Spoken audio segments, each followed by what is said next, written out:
So as you can tell by the title, what I'll talk about today was a topic that I already brought up in one of my other videos, where I said the Lakers could potentially lose Talen Horton-Tucker this upcoming offseason.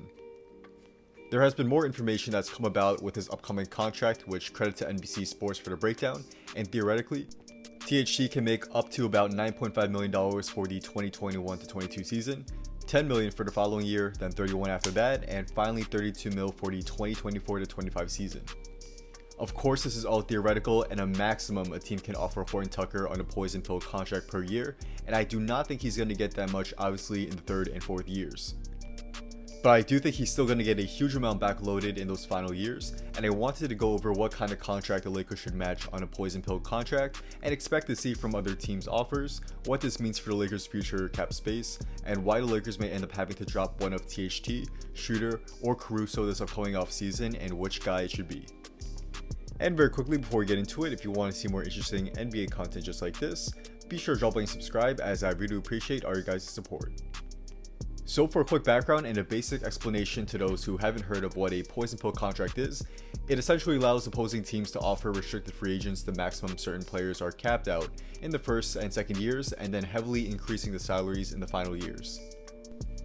A few recent examples that I remember are Tyler Johnson with the Heat, where he got a 4-year, $50 million contract with the Nets. That was in fact matched, and in the first 2 years he made about $6 million each, and in the final 2 years he made about $19 million each.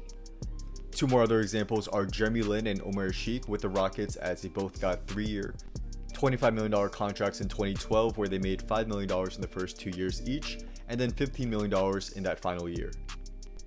I think we may see something similar with THT, and I could easily see a team offering him something like a 4-year, $60 million contract with about $10 million each in the first 2 years, and then about $20 million each in the final 2 years. In that case, I think the Lakers should definitely match, as this would essentially be a move banking on THT continuing to develop, which is very likely, and it comes down to if THT is going to be a $20 million player in a few years. And with that in mind, I do think it's very likely, and it's also important to keep in mind that the salary cap should grow in a few years too. So this $20 million a year number will likely be the amount paid to an above average player, which I think THT should be at that time. However, things do get a little tricky if a team goes into that $25 to $30 million a year in each of those final 2 years of THT's contract, or basically the numbers that were brought up in the beginning of the video. It would be a big bet to give THT that much money in those final 2 years, and the Lakers would be betting on THT being a star in the league at that time, which I do think he has the potential to be. But those final 2 years are definitely going to sting if THT doesn't end up being that 25-5-2 guy, as the Lakers will be pretty cap strapped with Davis's big contract, and LeBron's likely going to get another extension, then also in play too. So with all these factors in play and everything in mind, I think the Lakers should match offers up to about 4 years and $64 million deals for THT. I think it's a fair deal given what we should expect to see with his potential to be, and the last 2 years of the contract would be about $22 million a year, so that's not too bad, and I think THT has the potential to live up to that. However, as I just said before, it would sting if it ends up being about $25 to $30 million a year in the back ends of those contracts, and if I were Pelinka, I would struggle to match an offer like that and explore something like a sign and trade deal to at least get some assets in return. But I do think THT is a priority to re-sign this offseason, and it's important for LA to get him and Alex Caruso back on the team. Many of us know the impact Caruso has on games, and he has one of the highest plus minuses on the team.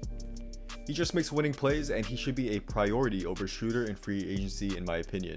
So it would be hard though for the Lakers to re-sign all 3 guards, given that I expect THT to get about something like a 4-year $60 million contract, Caruso to get something like a 4-year $40 million deal, and Shooter to get something like a 4-year $80 million contract. It will be expensive for the Lakers to keep all 3 of these guys, especially with those contracts that they gave to LeBron, AD, and KCP last offseason. So it would be wise in my opinion for the Lakers to prioritize bringing back THT and Caruso, and if it comes down to it, Shooter may leave LA this offseason if he wants too much money.